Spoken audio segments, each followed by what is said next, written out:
Thank you so much for coming. On behalf of the Center for Indic Studies and the Indian Students Association, I welcome you all to this very special event. For those of you who were at yesterday's seminar, how many of you were yesterday there as well?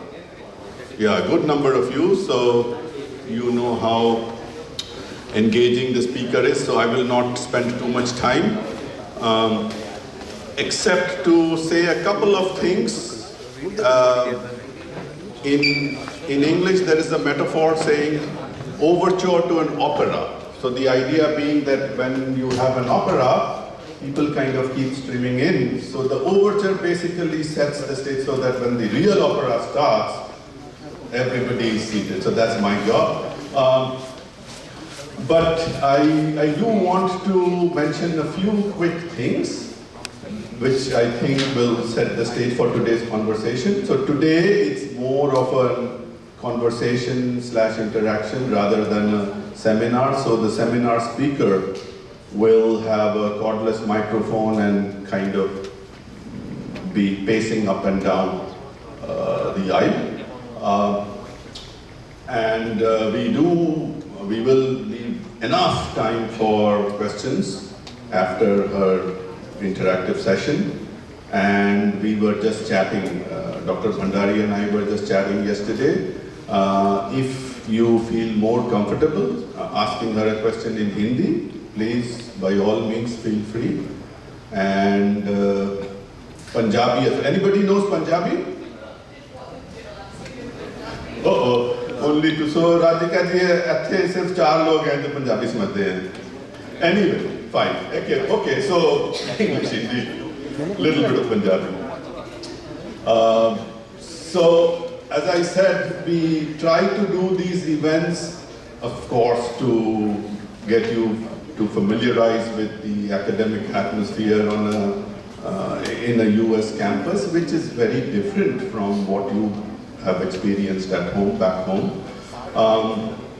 Based on my conversations with my colleagues who are not of Indian origin, they tell me a few things which I would like to share with you. And again, I want to say up front, the intent is not to embarrass you or put you into a tight spot, but just to share with you what I have been hearing from my colleagues. So, and it's in no particular order. Few of my colleagues, not one, not two, more than two, have told me Indian students are so polite, so well-mannered, so soft-spoken. That's all wonderful. But is there anything that could be done about the body odor? And I have thought about it. I mean, it's a little complicated. It's not as simple as just using a deodorant. Of course, that would be the first step. But then there are some other associated issues, especially the cuisine that we have, the way we cook, the lack of ventilation in American apartments and so forth and so on. So again, not to suggest that I have a ready-made solution for you, just for you to be cognizant about. These are some of the things you may not hear. We hear because we have been here for a long, long time. So that's one thing. The second, which has troubled me even more, again, my colleagues have said, well, they do not seem to know what plagiarism is. Plagiarism, as you know, is a very big, important issue on any campus in the US. So, I think you should know what plagiarism is, how professors, they have software which can detect plagiarism, how you make sure that there are steps that you take so that it doesn't seem like plagiarism. So it's, again, I'm not saying I have an answer to you right now, but be aware of all these, okay? And plagiarism, of course, is part of academic honesty / dishonesty. So I don't know what is the current atmosphere in Indian campuses, but it seems, again, from my colleagues who tell me that there are these issues of cheating and passing off somebody else's work as yours. These are some issues that they're very important on any campus. And some of it I know is because your background is different, so you may not appreciate all these as much, but I just wanted to let you know that these are very important on any campus.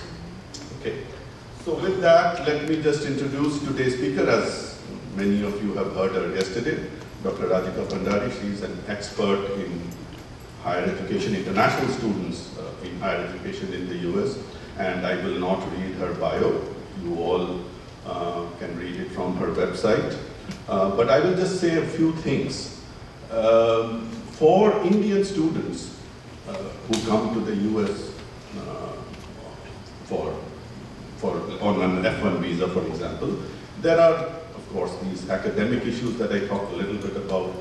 There is the social issue, homesickness, cultural.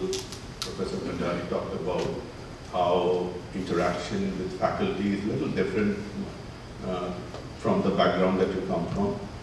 So, and then there is that whole legal / bureaucratic part, which is very complicated, and Dr. Bhandari's strength is that she can cover all these. She's an expert on all these issues combined, which very, very few people are.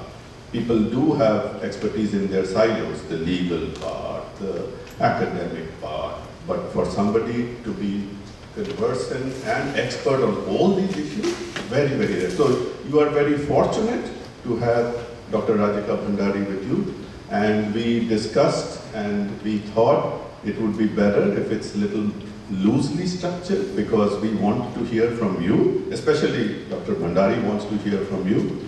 And feel free to express your opinion, and if you so want, Satya and I can leave the room. It's perfectly fine.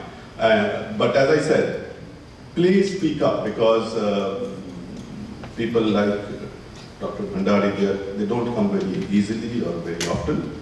So this is a great opportunity for you. And of course, there is the food, which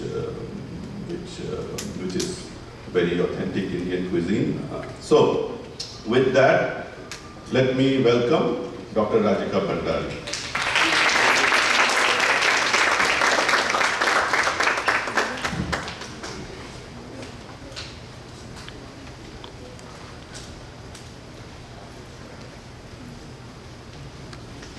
Thank you so much, Professor Sen Gupta. Good morning, everyone. Good morning. Okay, everyone's awake and cheery.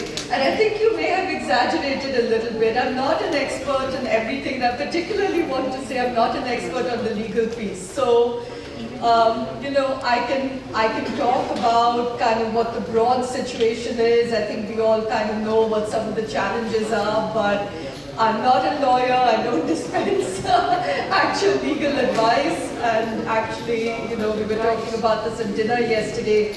Unfortunately, there are very few solutions to some of the more sort of national challenges and legal challenges which really flow down from the US government, and campuses are also struggling on how to deal with them. But good morning to you also. Good to see so many of you again. So let's just start with, you know, your reactions from yesterday, questions, thoughts. You've had a good night's sleep, hopefully, a chance to reflect on things you heard yesterday. I heard later on that there were some of you all the way at the back who couldn't hear me very clearly. So yeah, any questions, thoughts, comments? Let's start with that. And we have an extra mic actually. So we have a mic here.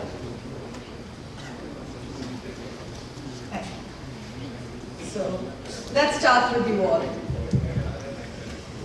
What do you want to talk about on the Saturday morning? You've been dragged out here on the weekend morning. I know there's the food, but what else should we talk about?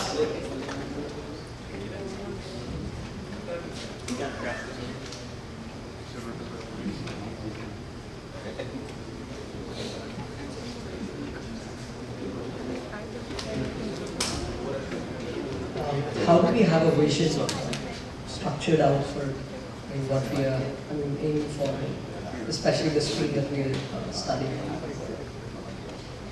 How do you have a vision? A vision, yes. Yeah. Good, big picture question to start with. Thank you. First off, thank you for kicking us off. I know it takes a lot of courage to take the mic and ask a question, so thank you. What's your name? Alfred. Alfred. Alfred? And what are you studying? Data science. Okay. Okay. Thank you, Alfred. How do you have a vision? Good question, and there's no easy answer to that because it's about having a broader vision, right?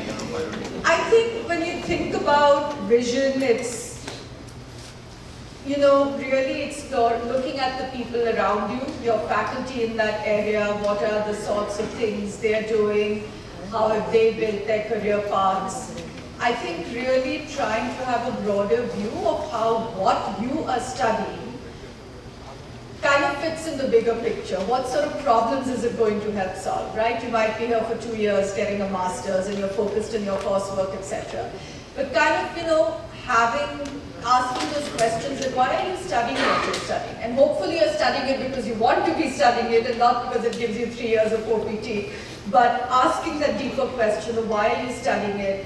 How does it connect to solving, you know, in the future some bigger issues or problems you could be solving? I think that helps develop vision. Also, one of the other things that, you know, it's actually one of the points that I was going to talk about, but your question is a good lead into that, which is that you have to start thinking about mentors. And mentors are really, really important. And right now when you're on campus, your mentors could be your advisors. It could be your academic advisors. It could be someone like Professor Sen Gupta. It could be anybody else in your orbit who you've got to know, you feel comfortable with, whom you respect for who they are and what they've accomplished.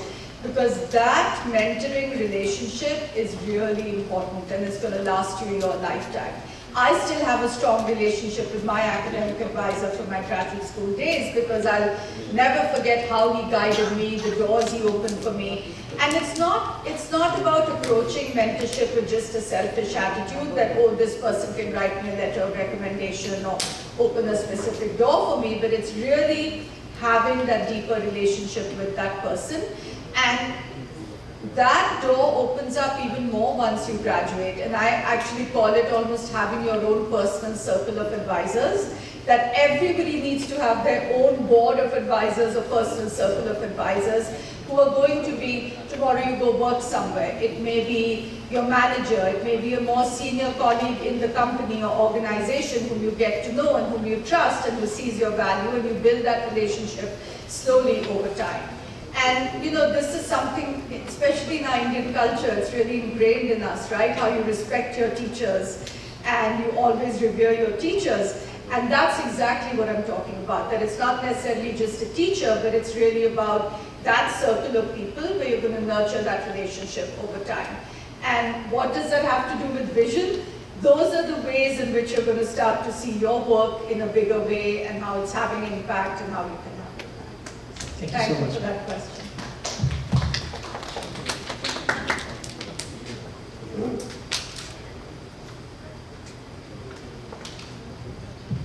Hi, I'm Kiran actually. When I asked you a question yesterday, what is the most difficult challenges that you have faced? And you said two of things. Those are, one is the financial issues and the second one is, I forgot actually, sorry for that. The immigration, the visa challenges and all of that. And coming to the financial issues, at that time you managed it by doing assistantships and everything, but right now most of us have some financial issues. Also, we don't have enough assistantships and all, even either on campus or off campus. It's not easy to get a job right now. And in these situations, how we can overcome that? And my next question is, how you manage the time at that time by doing all these chores, I mean that assignments and everything like assistantships. How do you manage the time at that time? Yeah, so let me start with the second one because that's almost the easier one because I can talk about what I know, which is how I managed my time. It was not easy. And it was probably the same as what you all are doing now, you know, working through weekends, working through evenings. Because it was an assistantship, No, so actually let me back up. I was enrolled in a doctoral program. So I was not just there for just a 2 years master's degree. I was doing a doctoral program. So that's good and bad. The good news is that your coursework is stretched out a little bit more. The bad news is you're there for the long haul and it's going to take a long time. By the time I finished my combined master's and doctoral degree, I'd been in grad school for 6 years. So one was that I was able to sort of balance out that coursework a little bit more. Also because of it being a graduate and then the transition to a research assistantship, the good thing with the research assistantship was it was tied to my own research and my own dissertation, so I was spending time on something that was directly tied to my academics as opposed to working another campus job. But actually I did take up some other jobs through co-op arrangements, etc.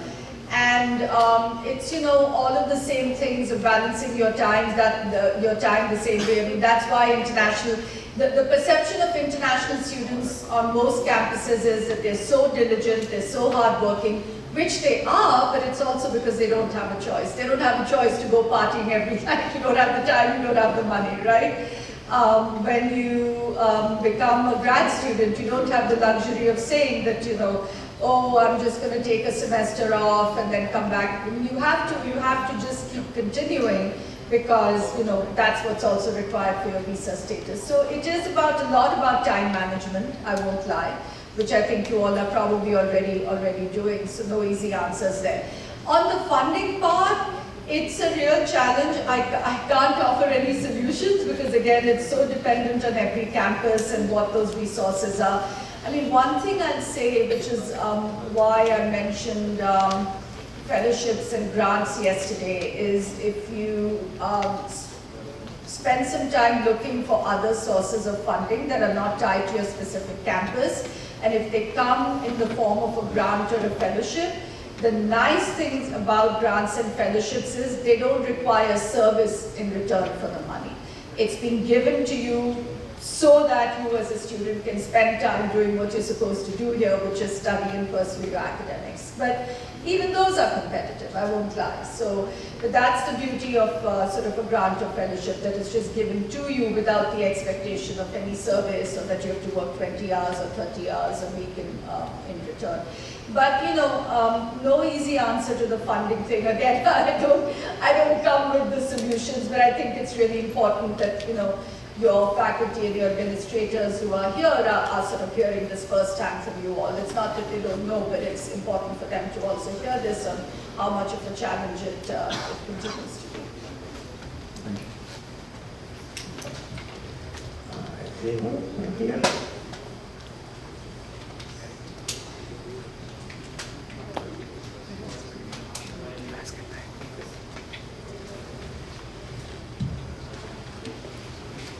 Hi ma'am, I was not there yesterday, but listening of all the things that I heard today, I just want to know what was your biggest motivation doing all this? I mean, I know it will not be easy. Sometimes you are like completed enough. Sometimes you are tired. Oh, I'm fed up of doing all this. What was your greatest motivation behind that you achieved that much?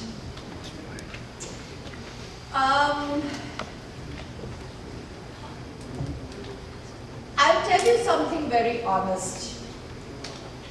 I did not realize how valuable my graduate school years in the US were till I had passed that phase. And which is why I share all the advice I share with all of you. And that's one thing I talked about yesterday, that don't lose focus of sort of why you're here and treat this time as being very, very precious. Because I know that from my own experience, that I was very much like you, rushing to get through everything, stressed about the coursework, feeling alienated on campus, figuring out how do I interact with the Americans, how do I interact with my professors, how do I find my place where I feel comfortable in my own skin, worrying about are people understanding my accent or are they not, all of the same things, worrying about the F1 visa, the OPT, now the H1B, now what do I do, all of the same challenges.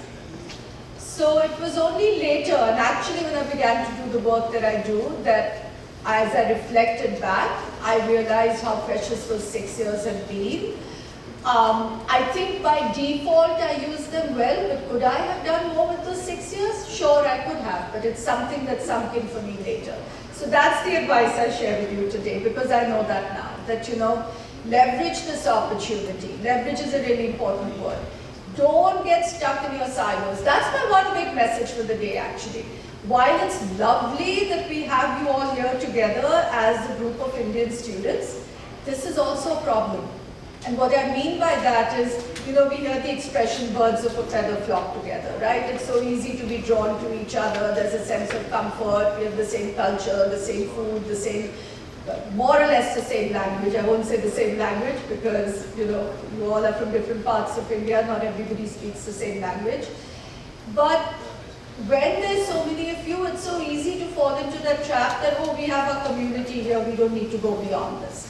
But you have to go beyond this if you're thinking about long-term success. Because tomorrow, after you graduate from here, hopefully you're not going to be in a company or an organization where everybody's an Indian. Then what? Then you have to really think about, how are you going to push your own boundaries and your own comfort level to really step outside your comfort level. And it is hard, it's not easy, but now is the time to do that. This is the opportunity because you are on an American campus. Yes, you all are making up almost 30% of students on the campus, but there are, the remaining 70% who are not Indian. So what are you doing to really push yourself out of this very comfortable group that you have? So that's again to say that I realize these things much later. I would have liked to do things differently, and so that's the wisdom I'm sharing with you now. Thinking about activities on campus, how are you going to build your leadership skills, get involved in different things going on, again, which really push you outside of this very, very comfortable.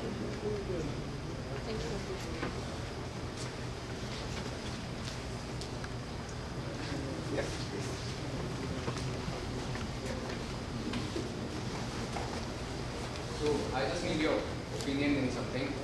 I've arrived in US in last spring, so I've been doing a lot of making new friends and everything. But I have my American friends and other international friends apart from Indian friends, and they have been pretty honest with me and they tell me things any person would tell. But I have faced many challenges with my own students, with communities. I've seen people just ignoring people and not giving them, apart from their friends, as well as employers, as well as professors. I've seen them giving favoritism to their favorite communities and something like that. And I know the things I've been doing, I've made my own path here. I've made connections with my own talk and community, with the people I've been dealing with for the past semesters. But I still think the Indian students here are the own enemies because they are still having their enemies and grudges over all the Indian students. So what are your opinion about it? How can you feel that? I think you deserve a round of applause for saying something.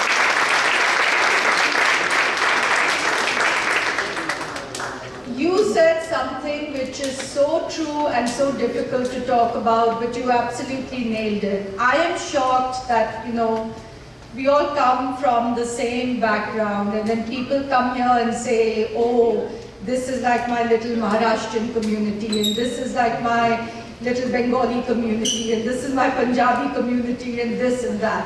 It's really shocking because honestly, we are taking our narrow-minded way of thinking from home and transporting it here and replicating it here. Now, I'll say one thing, again, my experience is so dated, but maybe it was a really great thing that I landed in the American South in North Carolina. There weren't that many Indian students, or the ones who were there were all studying engineering. So I was a fish out of water because I was studying psychology. And in my entire college of education and psychology, I was the only Indian. So I was this very sort of strange, somewhat exotic creature because there were no other Indian students.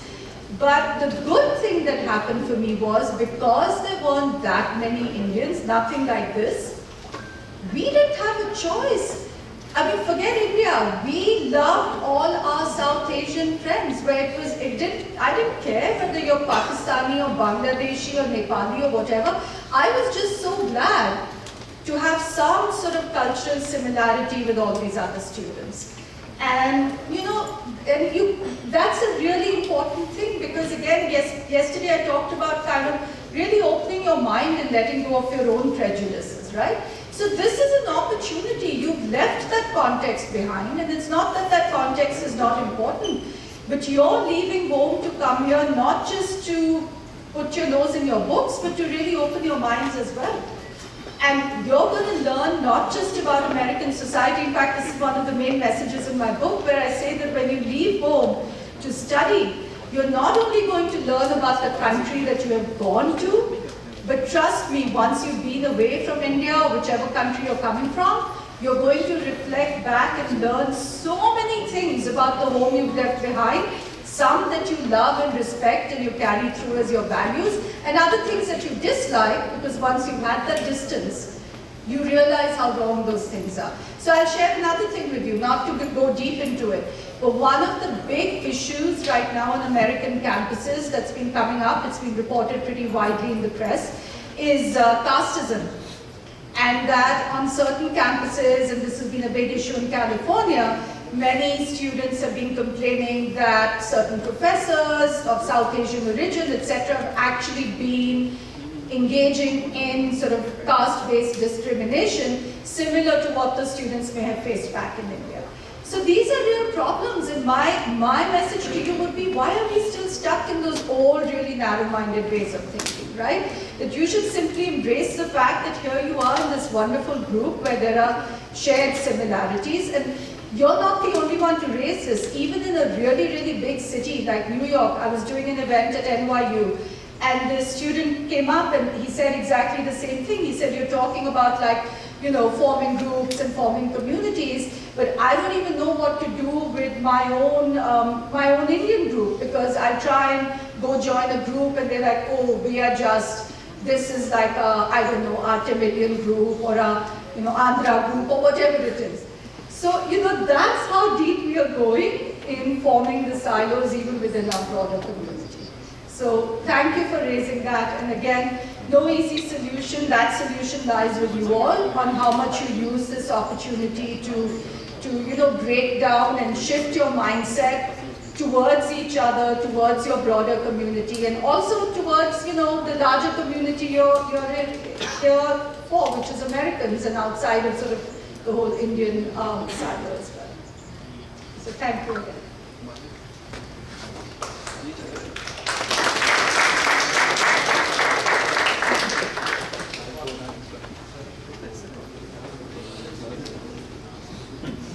Now we're getting warmed up, I can see. Hello.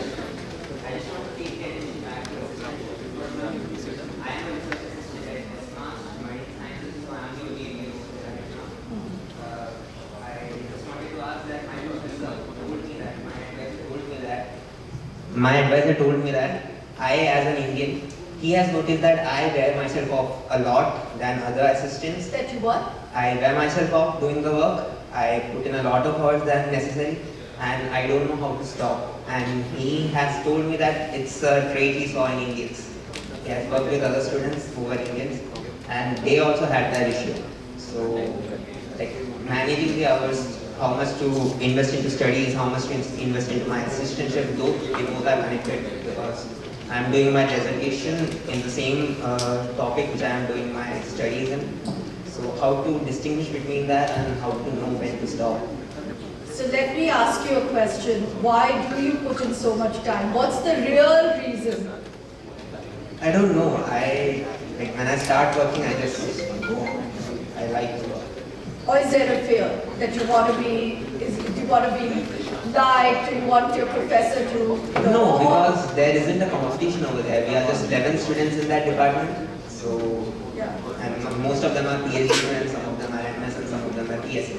So there is no competition there, and I am the only first year student working over there right now. So I don't know what that is.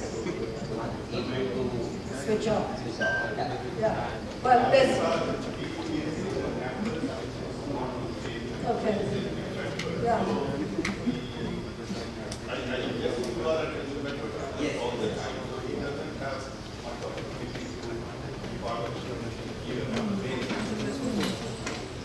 Yeah. So you're... I'm just included in that part.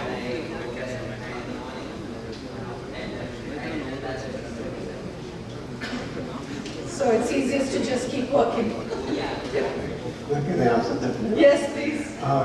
You need to invent 21st hour. You need to invent 21st hour. You need to invent 21st hour. Okay? And you're lucky that you have work. So many people who are looking for work. And you are taking care of this company that has more work. In research, as you say, No, I don't have the complaint that I am working more. My advisor suggested that I should work less.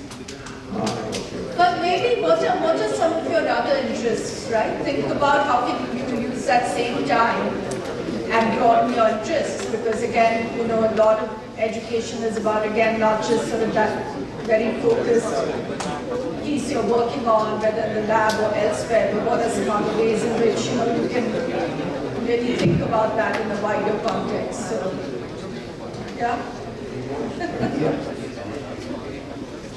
You wanted to respond to that? You had your hand up. Yeah, we have a mic here. Yeah, if you all have suggestions, share them with your peer here on you know, how to manage your time if you're actually throwing yourself too much into your work. You just take a beat, that's understandable. So many people I get anxious. But what I wanted to say is I think this is a very clear example of not having a work-life balance. And this is not something wrong with this. I mean, as Indian students, the curriculum we were around, it just built us to study. And we invested in academically. Like not all of the curriculum, extracurriculars, we didn't have that. And that's how we've been working here now, and we got here. So we think that is the right thing to do, right? But that's not what we're expected to do over here. There has to be a balance. Great point, and yes, thank you for that important phrase, the work-life balance. And this really important topic, I agree, because this leads into something else that I wanted to talk to you all about, which is that, you know, what's going to help you succeed? So again, the academics are, of course, a big piece of it. And remind me of your name again. Mosby. So Mosby said it really well, that, you know, all our life until now, we've just been focused on the academics.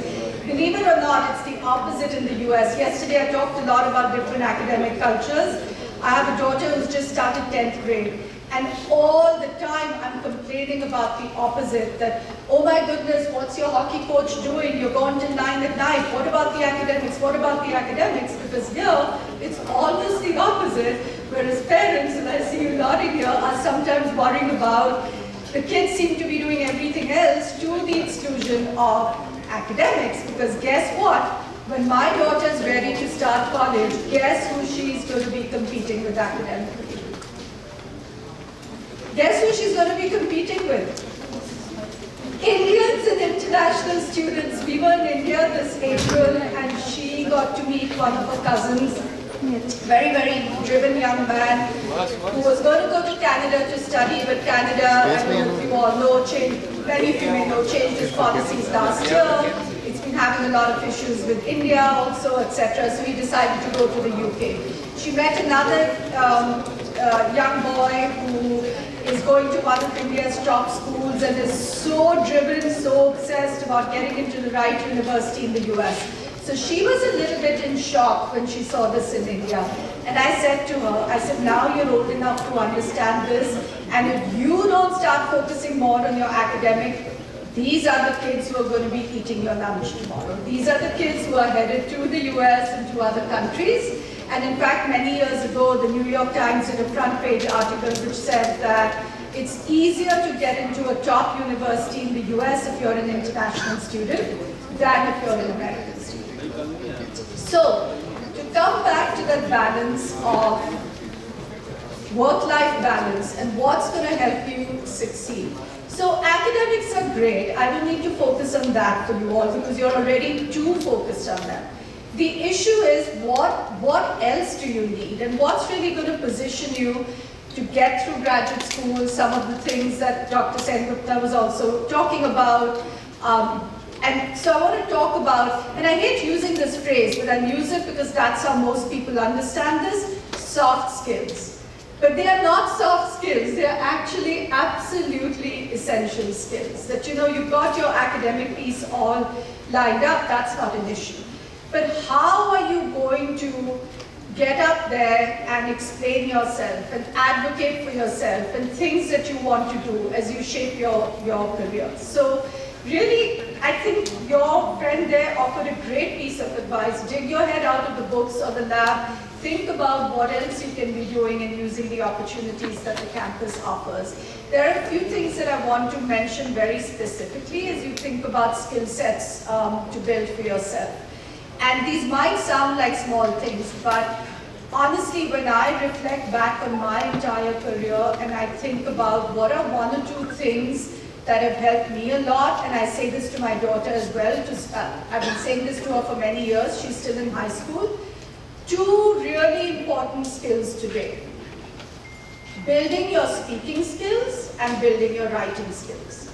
And no matter what you do in life, this is not about saying you're going to become a politician and you need to be able to speak from the dais and giving big bhashans and be an excellent speaker, nor is it about saying, oh, I want to become a best-selling writer, so I need to build my writing skills. No, it's everything. I can't tell you the number of people who come out with big fancy degrees and can't write a proper piece of business communication, such as an email to a client.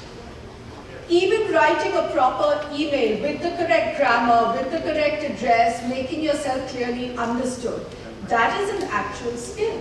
So building your writing skills, and I'm sure your campus has some sort of writing program, writing across the disciplines and other centers that you all can tap into. But don't take this lightly. The writing skills and the speaking skills are so important. And I know that one challenge we all face, this is something I talk a lot about in my book, is how do you find that voice, right? Because we feel so lacking in confidence for a number of reasons, our accents, and will Americans understand our accents? Oh, my English may not be so good, or that, and I'll say this for all the women in the room, when you're a woman, you've probably been raised in a culture where you're not encouraged to talk a whole lot. I mean, I hope things are changing in India now, but not so much. I see the women here nodding. Do the women in the room agree with this? Yeah. And then you land in this country where, hey, you're supposed to put up your hand and speak for yourself and advocate for yourself. And all those thoughts are going through in your head, but in my book I call this a triple disadvantage, that you're feeling like you're foreign, you have an accent, you look foreign, you sound foreign, and you're female. So it's these layers upon layers upon layers that it takes many years to really get through this. It took me many, many years to kind of get beyond all this and kind of be where I'm here now, where I can take a mic and talk to all of you like this. So I urge you from today, especially if you're a woman, but even all the other male students, to really start thinking about your speaking skills, because trust me, those are going to come in handy. Tomorrow, you're doing data science, you want to go work in a company, you walk into a presentation, you're going to have to make a presentation. You want to go talk to your manager and advocate for yourself, whether it's for a raise, you want a promotion or a raise. Something people from our culture often hesitate to advocate for. How are you going to do that? So you have to start building your communication and speaking skills. And honestly, it goes beyond accent. It really goes beyond accent. I know many, many Indian Americans who are wildly successful in what they do. They may speak with a very different type of English or whatever, but they've still gotten to where they got because communication is not just about the accent. It's not just about the accent. So build your communication skills, which includes your writing, your speaking, and I can't emphasize this more. You want to add something more to that? Just take a mic and come here and join me then. I think it's about you convey what you're trying to convey your message. Convey your message. Everything has thoughts and everything. There's a lot of factors, like insecurity, there's a lot of things in your head because of which you're not able to convey those thoughts. out how to convey your message. I think that's your message. Okay, so the soft skills, and again, let's not diminish them by calling them the soft skills, but really the skills you're going to need to be able to get ahead. Once you're armed with the degree, the academics are done, you got your degree, now what? Now you need to get ahead. And it's not just the degree that's going to help you, it's all of this other stuff. Hello Radhika ma'am, thank you for coming and for your time. So I'm a PhD student over here and I completed masters from this university. So one of my goal is like, the main goal of me coming over here is to like take the knowledge and everything and go back to my country. So in doing that, I feel like I have two options and I want your advice for that. So one is like after my PhD completion, I directly go back, or after like few years of like teaching experience, I go back. So both have some pros and cons. I feel like if I stay here for too much, I'll be different from my colleagues over there in Indian education culture. And if I go like right after completion, they might think of me in different way. So what do you think about that? I don't think with the first option you mentioned of being here for a while that would be held against you. I think that's only an asset, because actually you might be surprised to learn that so many Indian institutions now, I mean you're interested in a faculty track? So many Indian institutions now have people exactly like that who were educated abroad and by choice came back to India to teach or do research. So many institutions, I mean you look at the CVs of so many professors. I recall even like decades ago when I was at Delhi University, at Enterprise College, all of my top professors had acquired their graduate degrees abroad. So I don't think that would in any way be like a black mark against you. What I will say is, which is just true because it's sort of the human side of this, right? Of what you're all, the pathway that you're all on. The human side to it is sort of also aspiration and what your heart wants, right? So the reality is that the longer you stay, the harder it becomes. That unless you're really laser focused on that goal. So I have some couple of reasons. First of all, I am like only son to my parents. That's one of the goal, and like most of my family is out there. Just my sister who lives in Atlanta, US. That's all. That's my main goal because they are getting old, and being a like younger child to them, I need to take care of them. And I can't get them over here. They can't get this H1B visa or something like that. So obviously, that's like that's the main reason, to be honest. Yeah, and we tend to think of, and thank you for being honest and sharing that, because this is the human side of how we all make these decisions about our lives, right? But what I was going to say was, we tend to think of all this in very binary ways, that, oh, the options are either I go back to India or I stay here. But today, most of the Indian professors I know in India have a completely like US-India kind of relationship. Half the time they're coming over to the US as visiting faculty, the other half the time they're at their home institution in India. And in fact, that's the beauty of it, that it's people like you who go back and help build those bridges that I was talking about yesterday. So again, I don't want to get into high-level, higher ed administration here, etc. But actually one of my main areas of work is US-India partnerships between Indian institutions and American institutions. And one of my biggest projects right now is actually for the US Department of State, where we are building out, we've got like 200 Indian institutions involved and a bunch of American institutions, and they're working on these sorts of things. So that all of this is to say that even if you go back, it's not that you shut the door to the US, in fact you become the linchpin to allow all of that flow to happen. And with travel it becomes so much easier, and conferences and everything. I don't know any faculty member who's really good who's not doing sort of the global piece of constantly moving back and forth and taking advantage of both countries and their opportunities. So, I think look up to you. I don't point. I your student, right? You're not married. So you can take decision. But once you get married, then she will take decision for you. So before you get married, you get registered to go to India.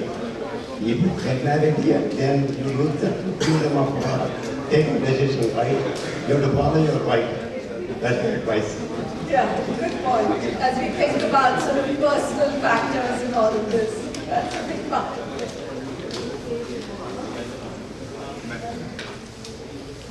Any questions? Please.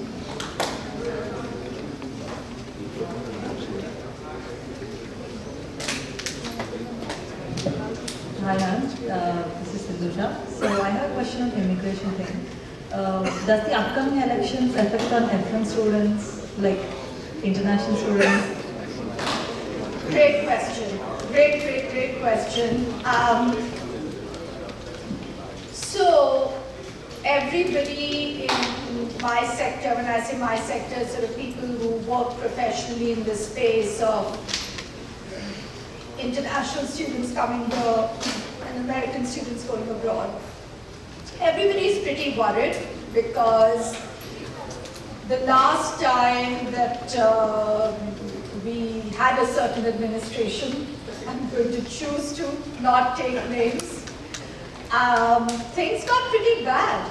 Things got pretty bad for international students, for basically I like to categorize it as anybody who was viewed as kind of the outsider. So it included international students, visitors, current immigrants in the US, all of that. And things got really bad. Now, here's the reality. Did they manage to actually change a key policy? No, they did not. So even though just right after COVID happened, the Trump administration came out with this idea that, oh, all current international students in the US should immediately go back. They were sued by 6 universities and immediately had to drop that because it was absurd. You all live here, you have set up home here, you live your lives here. You can't just get out and just go overnight. So if we look at the actual laws and provisions for international students, there was not much that changed. But that doesn't mean that the idea was there that things should be restricted and that the US should not have so many outsiders coming in on F1 visas, tourist visas, all of that. So there is a real worry that this time around, if we have a Republican administration, there is a concern, that's the reality, that it could potentially mean that the US becomes very conservative. It decides that, you know, why do we have over 1 million young people from around the world sitting on our campuses, etc. So drop the number of visas.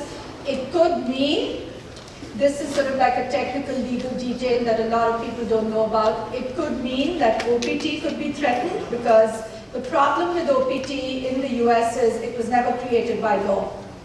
It was created by President Obama's executive action as the sitting president, which means that Congress never really ratified it as a law. Which means that any sitting president, if they so choose, with the strike of a pen, can do away with OPT. So which is why when Trump was president, there was a lot of talk about that. It never actually happened, thankfully, but a lot of international students were worried, their families back in India were worried, in other parts of the world, but nothing actually happened. Now what the reality will be in November onwards, we don't really know. The problem in general is in this country that OPT needs to be legalized. It needs to become a law, regardless of the administration that we're dealing with.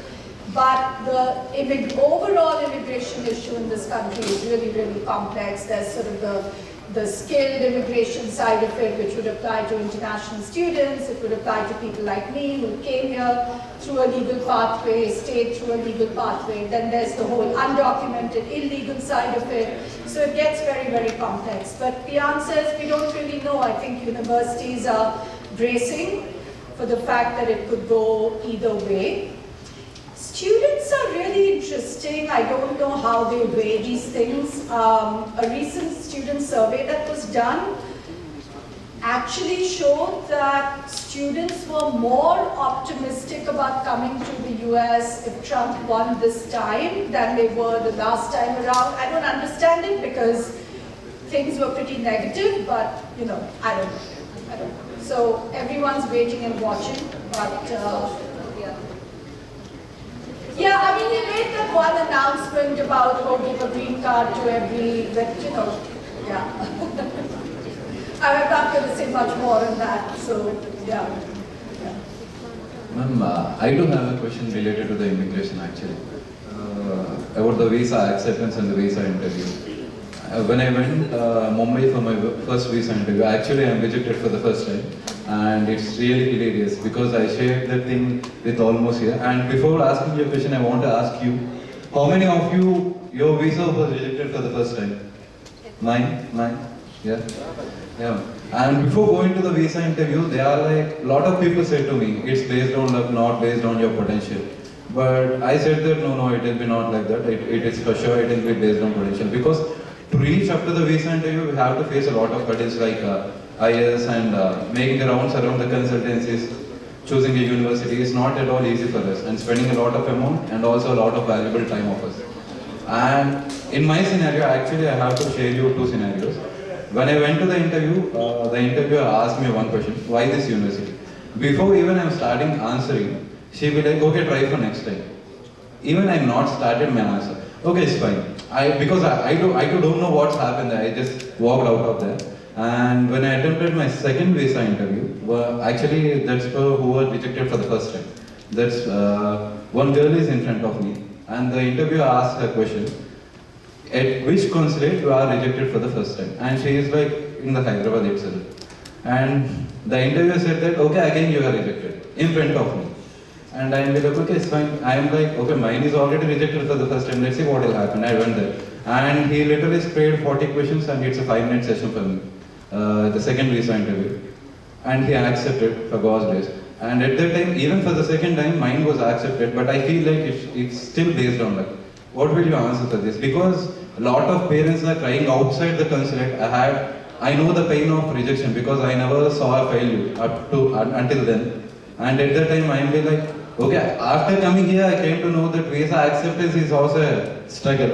After coming here, I came to know about that. What will you answer for this? Because so I do have an answer, not an answer that will comfort you because you've already been through that challenge of going through that process twice, but it's really interesting you raise this. So just as an aside, and Professor Sengupta shared sort of all of my work that I kind of do around international students. So one of my largest research projects is on visa denials for international students, and with one of my clients that I worked with last year, we released the first data ever to show that students from what are called developing countries or global south countries, of which India would of course be one, are rejected for visas at a much higher rate than students from, say, European countries, etc. And the data created a real stir because it was very embarrassing, obviously, for the US government.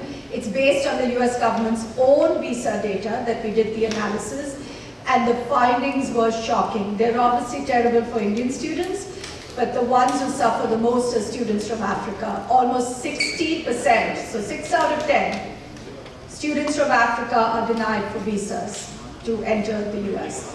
This is a huge issue. So we released the new update of the data this summer, showing what the statistics look like for 2023. So while there isn't an immediate solution and it's no comfort for those of you who've been through it, what I can tell you is that the good news is this was actual research in action. Because of our data, the US government was forced to acknowledge that there are problems at consulates across the world, particularly in these certain countries. It's led to a lot of conversations with consular affairs, with the State Department at this end in the US, and I'm hopeful it's going to lead to change. So absolutely acknowledge this is one of the #1 barriers on the policy side that international students face. I'm so glad you again had the courage to describe your experience because it is truly, truly horrible. I feel like crying when I hear this because again I've been so immersed in this from the research side, and actually been talking to a lot of students ever since I began this research, talking mainly to a lot of African students. We also did a BBC podcast when the report came out, and they interviewed me, and they had a student couple of students from Africa, and it's very, very severe.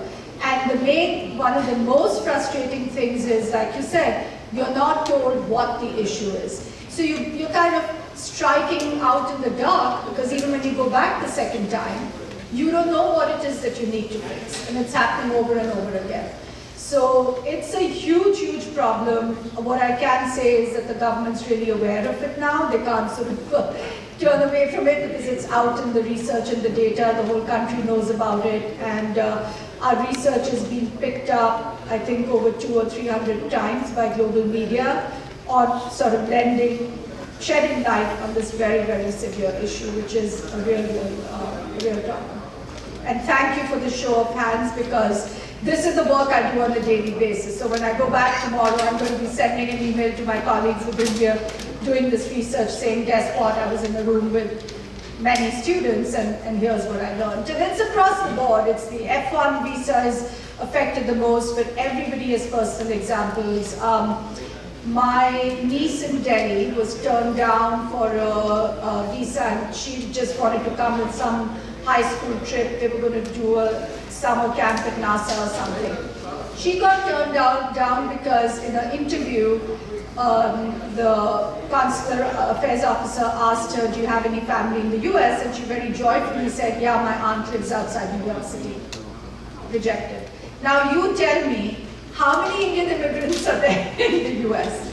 Statistically, it is one of the fastest growing immigrant diasporas in this country.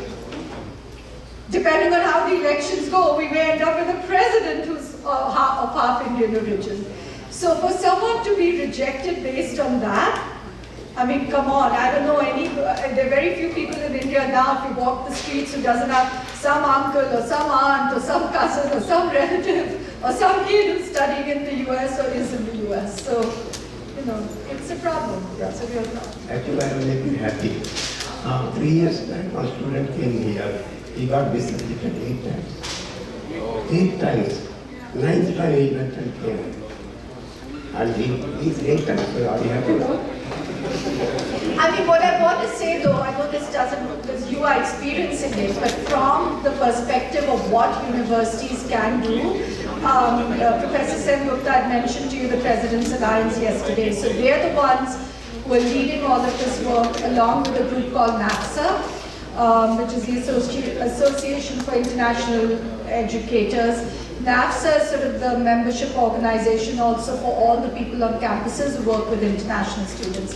So NAFSA, along with the President's Alliance, has actually been running an active survey of campuses, reaching out to them to periodically ask them for details on how many of your students were rejected for visas and from which countries. So it's very important that campuses also provide this data, because it's that data that we are then taking and going to the Department of State and saying, look at this. And here are the campuses, these are the rejections they're facing. When students have been fully admitted, they can show proof of financing, etc., and yet they're being rejected. How are we doing on time? Yeah, I have one question from my side. When you came on VK, the demand was more, supply was less. But now demand is less, supply more. More production is coming out, yes, and then the future in the state. When you see 2 decades back, the situation was different. And for one job, the demand for the jobs is very less than supply, isn't it? So, but the equation is different now. Now, most of the students, here, they're not expectations and hopes. What do you think they need to do to carry their dreams further? Your opinion. Yeah, no, you're very right that the whole demand and supply equation has changed so much, just globally as well. The movement and migration of students has just exploded. When I came to the US, I think that year there were 500,000 international students. It's more than doubled since then. Of course, the numbers have fallen during COVID. but they're back up again, over 1 million students, and that's just the US. And then you have other countries like the UK and others which attract so many foreign students. So how to carry your dreams forward with all of the other, these challenges that we're talking about, and certainly the immigration piece is a big one for the US, because it really dictates, for those of you who want to be here for a period of time, it dictates what you can and cannot do. I mean, I would say you have to actually also be really adaptable and flexible and think really, really broadly. And again, as I was saying, not think in these binary ways that, oh, because I'm from India, it means it's either the US or India for me. It could be a third country. There are countries that have really interesting opportunities now. And, you know, as you think long term about positioning your career and what that's going to look like on your CV and your experience, that's actually fabulous. A future multinational employer will probably look really favorably upon you if they say, wait a minute, this candidate has lived and worked in India, the US, and Germany, or whatever that third country may be, Singapore, whatever. And that's going to hold you in good stead. So I think really just keep your options open, think really broadly. Also think about sort of that return to India, because again, it's not so binary anymore. In almost every industry and every line of work, people are very, very fluid now.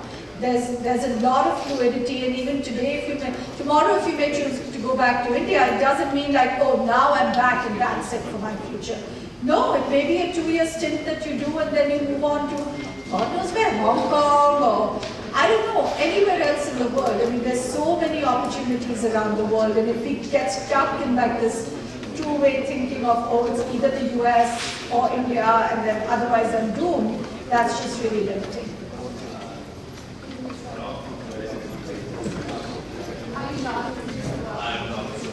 Yes, no, I'm American, very clearly you're talking American here.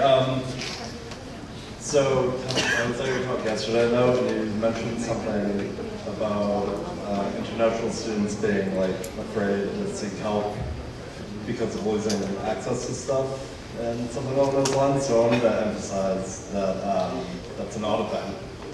Like it's okay to seek help for mental health and such, like, and it's readily available, and it's like it's right around the corner here actually.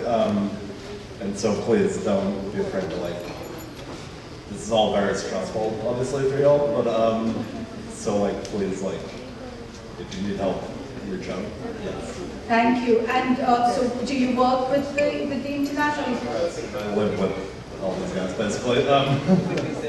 Can you be an ambassador for your American peers? Because one of the big gaps on most campuses is that there's huge divide between American students and international students. So maybe you're like the unofficial ambassador for all of your American peers.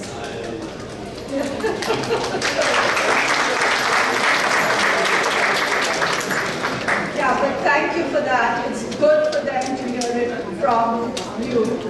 That, yeah, just to reiterate that message from yesterday, that, you know, there are a lot of issues for all students. I mean, stress and mental health issues is one of the most rising areas of concern on American campuses. Universities are very concerned about the mental well-being of their students. It's a very, very stressful time.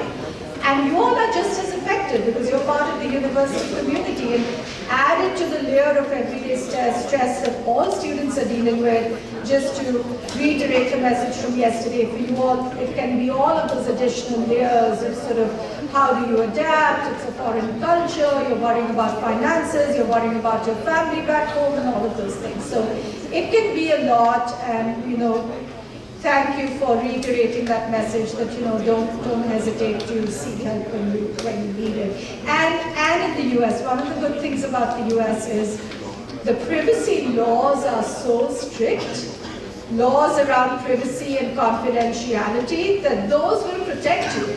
Even if you're worried that, you know, oh, I'm going to go to, I don't know, whatever the center may be on campus, I need some counseling, I need some help.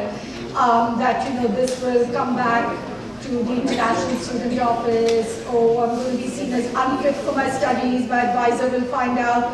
Probably not, because again, the laws will protect you because there's great respect for the privacy of each individual. So. Okay, I know many of you may still have questions, but we do have to be mindful of the time, and we have to be mindful of the fact that Dr. Bhandari has to catch a train very soon after she gets a little bit of time to have lunch. So she will be around maybe for the next 20-25 minutes or so having her lunch. If you want to ask a personal question, feel free, but keep in mind that we have very little time. I just want to make an announcement that this book that Dr. Bhandari wrote, which you saw copies of yesterday, some copies are still there and in the registration desk, so if you want to purchase one, by all means feel free to. If for whatever reason, if money is tight and you have difficulty in purchasing, please come to me. I have a personal copy and we also have a library copy, so we can lend it to you for some time. So with that, let's thank Dr. Bhandari once again.